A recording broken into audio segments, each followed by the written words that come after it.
Soy médico. Fui entrenado para creer en una cosa, la ciencia. Datos, evidencias, estudios. Para mí, un milagro era solo una forma bonita de hablar de un diagnóstico equivocado, una remisión espontánea, estadísticamente improbable o, en el peor de los casos, una mentira.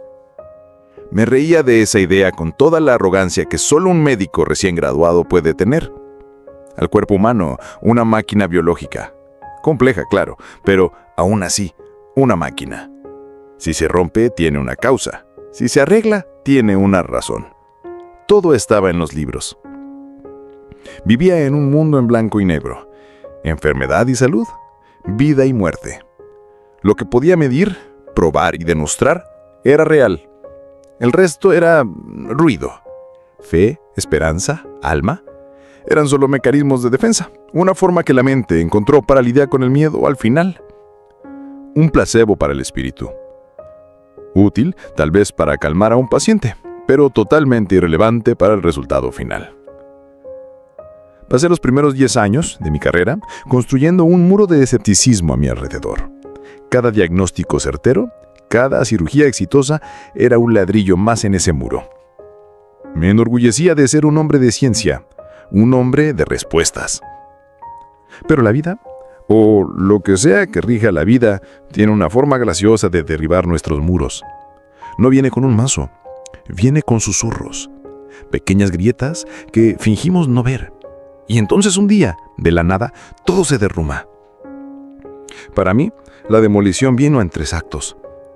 3 pacientes, 3 historias que mi ciencia, mi lógica, mis libros simplemente no podían explicar. No solo desafiaron a la medicina, me desafiaron a mí, me obligaron a mirar más allá del microscopio. Esta es la historia de cómo la ciencia, mi Dios con bata blanca, me dejó sin respuestas. Es la historia de cómo mi arrogancia se hizo polvo ante lo inexplicable. Es la historia de cómo yo, un médico escéptico, fui obligado a creer. Y si tú como yo te has encontrado perdido entre la lógica y el misterio, o si solo buscas un poco de esperanza, suscríbete al canal y dale me gusta a este video. Tu presencia aquí ayuda a que este mensaje llegue más lejos. El camino es largo. Todo comenzó un martes por la noche, en medio del turno más caótico que puedas imaginar. Su nombre era Carlos, un contador jubilado de 68 años. Llegó a la sala de emergencias con fiebre alta, tos y una confusión mental que apareció de la nada. Yo estaba a cargo de la UCI. El diagnóstico fue rápido y directo: neumonía grave que se convirtió en sepsis. Para quienes no son del área, la sepsis es cuando la respuesta del cuerpo a una infección se sale de control. Es como si el sistema inmunológico, para combatir al enemigo, declarara la guerra contra el propio cuerpo. Es una carrera contra el reloj. Comenzamos el protocolo: antibióticos potentes, suero intravenoso, drogas para mantener la presión. Pero el cuerpo de Carlos no respondía.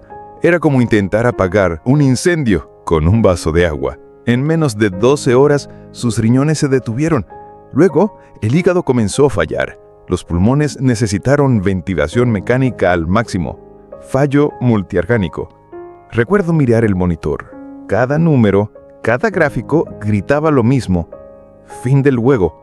Científicamente, Carlos estaba perdiendo. La máquina se estaba apagando, pieza por pieza. Llamé a la familia a esa salita con sillas incómodas que todo hospital tiene. La esposa, Elena, sostenía un rosario. Los hijos, uno a cada lado.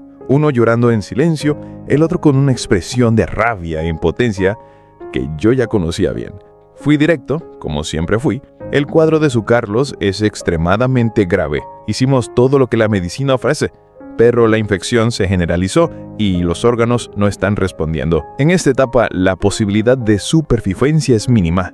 Necesitamos prepararnos para lo peor. El hijo me miró fijamente. ¿Pero no hay nada más?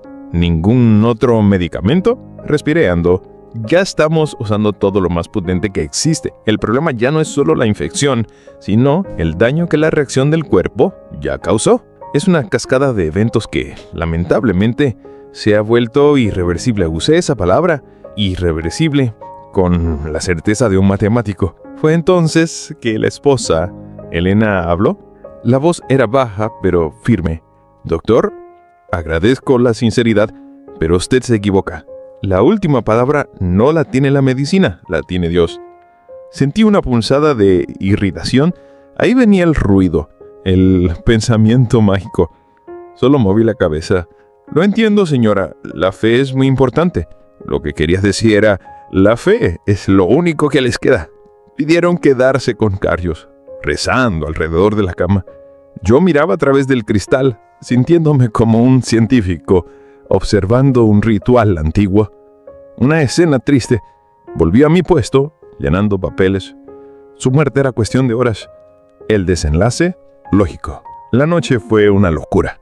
Un paro cardíaco por aquí, un accidente de coche por allá.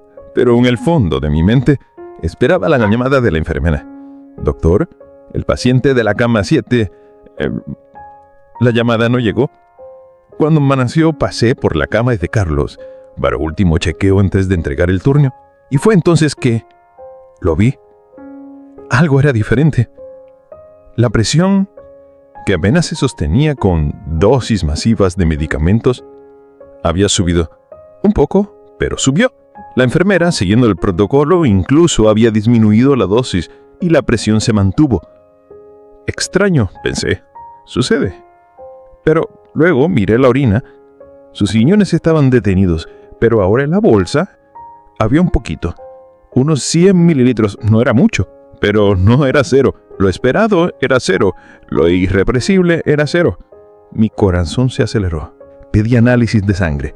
Urgentes. Los marcadores de inflamación que estaban por las nubes se habían desplomado. La creatinina, que muestra la función de los riñones, también bajó. Imposible. Simplemente imposible. No había explicación científica. Una mejoría tan rápida, tan súbita en un cuadro así. Eso no es de los libros. Entregué el turno a mi colega. Aturdido. «Vigila, Carlos, cama 7. Está mejorando. No me preguntes cómo». Fui a casa, pero no dormí. La voz de Elena resonaba en mi cabeza. Coincidencia, me decía a mí mismo. Respuesta tardía al antibiótico. Él es un caso atípico. Necesitaba una explicación. Mi mundo dependía de eso. Al día siguiente, cuando regresé, Carlos estaba sin las drogas para la presión. 2 días después, salió del ventilador mecánico. Una semana después, salió de la UCI. 2 semanas después, lo vi caminando por el pasillo de la mano con su esposa, de camino a casa. Se detuvo cuando me vio y surgió. «Doctor, gracias por todo. No supe qué decir». Pero fue Elena quien me miró fijamente a los ojos, sin ningún aire de «te lo dije». Era una mirada de compasión. Solo dijo: «Dios es bueno, doctor». Y siguió su camino. Me quedé parado en el pasillo. Mi morro de certezas no se había caído, pero por primera vez tenía una grieta y supe que algo había cambiado para siempre. Casi 2 años pasaron. La historia de Carlos se convirtió en un caso curioso. La grieta en mi muro fue disimulada con explicaciones racionales. Me convencí de que fue solo una anomalía.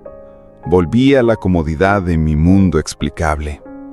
Hasta que conocí a Ana. Ana tenía 32 años, violinista. Llegó a mi consulta con cansancio extremo, dolor en las articulaciones, fiebre baja. Después de una batería de exámenes, el diagnóstico: lupus, una enfermedad autoinmune, donde el cuerpo se ataca a sí mismo. No tiene cura, solo control. El caso de Ana era de los peores. En pocos meses, a pesar de todos los medicamentos, la enfermedad avanzaba sin piedad. Los riñones comenzaron a fallar. Luego tuvo convulsiones, una señal de que el cerebro estaba siendo atacado. De nuevo en la UCI, bajo mi cuidado, la situación empeoraba cada día. Sus manos, que antes danzaban en el violín, ahora estaban hinchadas e inmóviles. Me sentía completamente frustrado.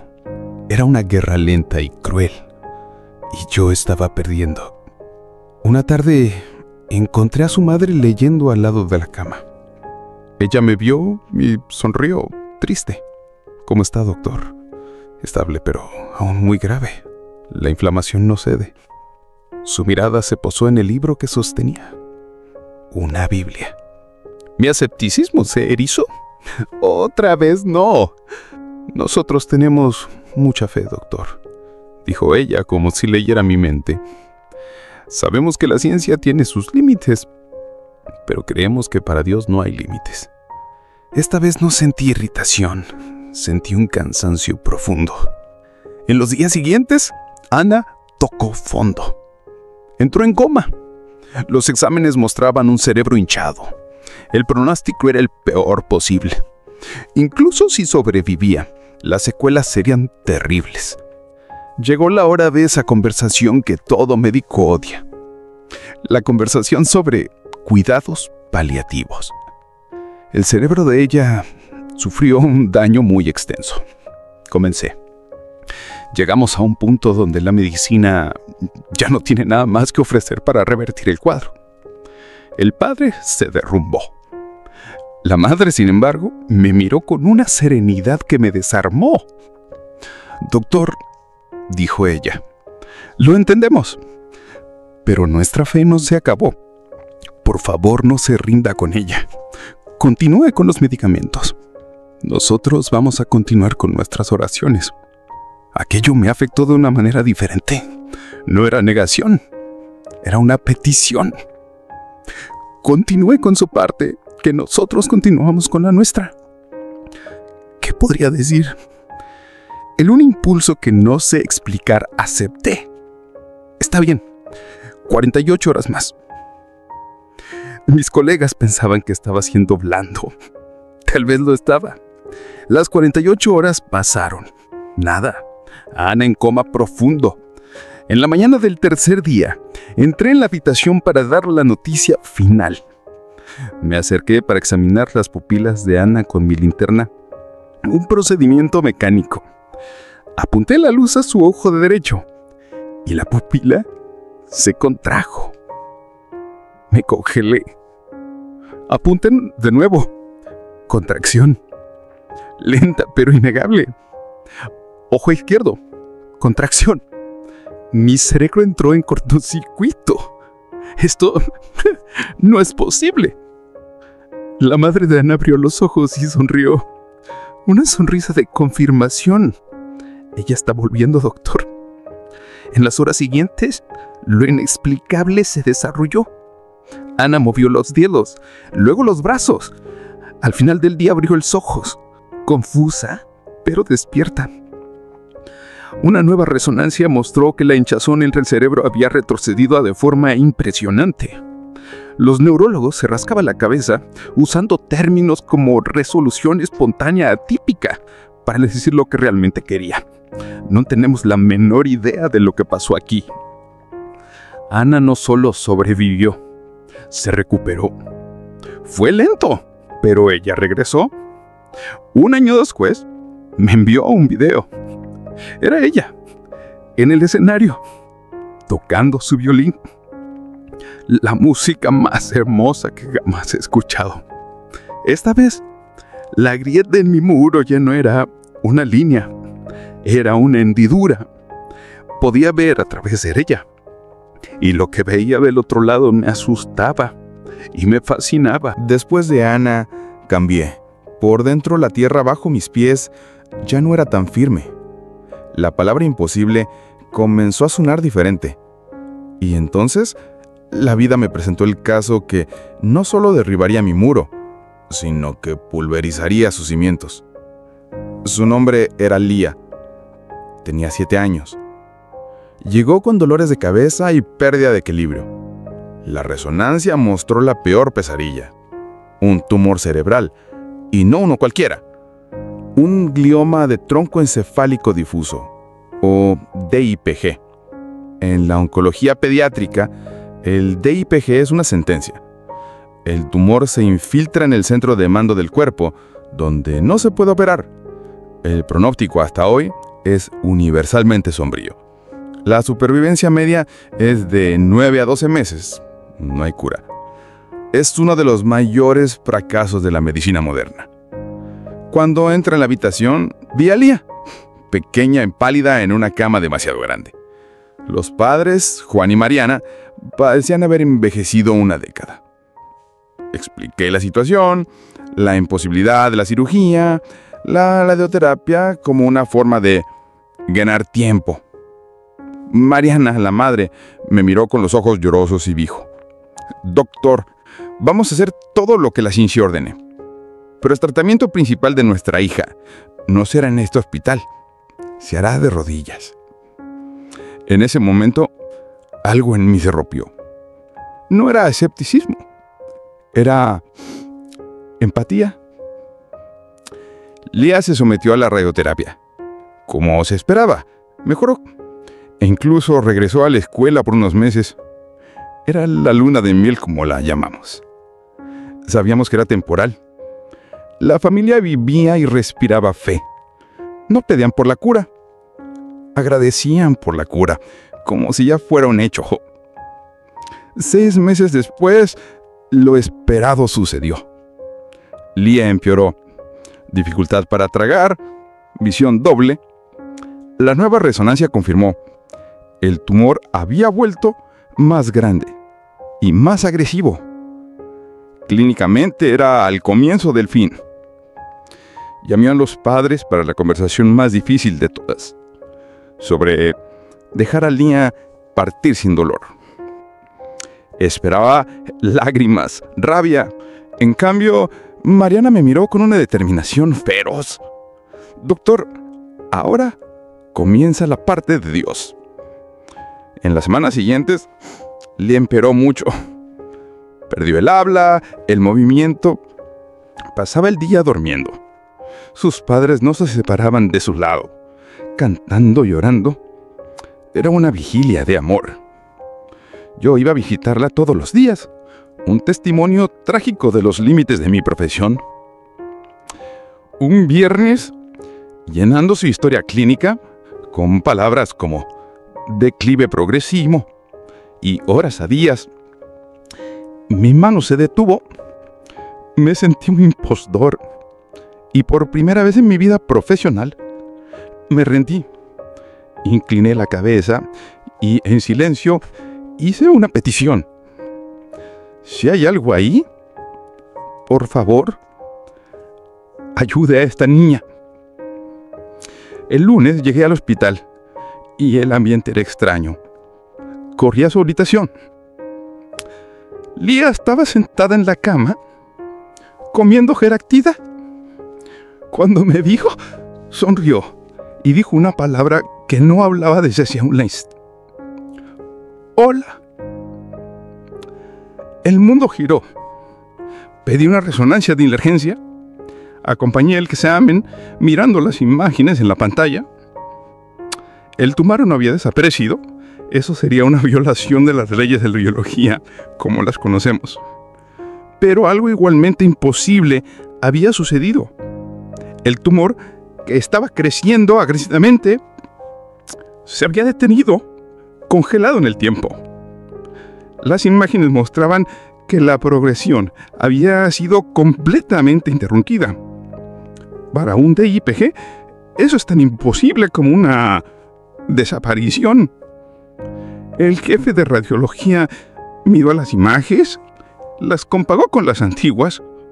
No sé qué decirte. Esto no es médicamente posible. Pero lo era. Las imágenes eran de Lía, uno de los tumores más retales conocidos por la ciencia. Simplemente dejó de avanzar, sin ninguna razón médica. Ese día, en el silencio del hospital, mi muro finalmente se derrumbó. Sin ruido, solo con el silencio de la aceptación. Toda mi lógica, toda mi razón, se hizo polvo. Y lloré. Lía no tuvo una cura milagrosa en el sentido que los cuentos de hadas describen.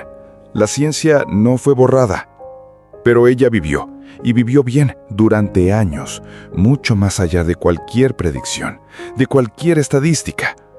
Tuvo un tiempo de calidad que la medicina había declarado imposible. Para la ciencia, ella es una anomalía a ser estudiada. Para mí, ella es la prueba de que hay más cosas entre el cielo y la tierra de lo que nuestros libros pueden explicar. Carlos, Ana y Lía fueron mis maestros. Me enseñaron que el cuerpo humano no es solo una máquina y que la esperanza no es solo un placebo, es una fuerza real. Mi práctica cambió. No dejé de ser un científico. La ciencia es un regalo, pero ahora la veo como una herramienta, no como la verdad absoluta. Aprendí que parte de mi trabajo es luchar con todo lo que la ciencia me da, pero también es reconocer sus límites con humildad, y en ese límite abrir espacio para que algo más pueda actuar. Ya no tengo un muro de escepticismo. En su lugar hay un puente entre la ciencia y el misterio, entre curar y cuidar, y camino por ese puente todos los días. Comencé diciendo que me reía de la idea de los milagros. Hoy soy un médico que se siente privilegiado por haber presenciado cosas que no puede explicar. Eso no me hizo un peor médico, me hizo un mejor ser humano. La ciencia no es enemiga de la fe. Es solo uno de los caminos. Y a veces el camino más sabio es detenerse y admitir: no lo sé. Y en ese no saber, encontrar la paz. Ahora quiero oírlos a ustedes. ¿Ya presenciaron algo que la lógica no explicó? Compartan sus historias en los comentarios. Si este mensaje que conmovió, suscríbete, compártelo. Quizá alguien, en algún lugar, necesite saber que, incluso cuando la ciencia dice que es el final, la historia puede no haber terminado. Gracias por escucharme.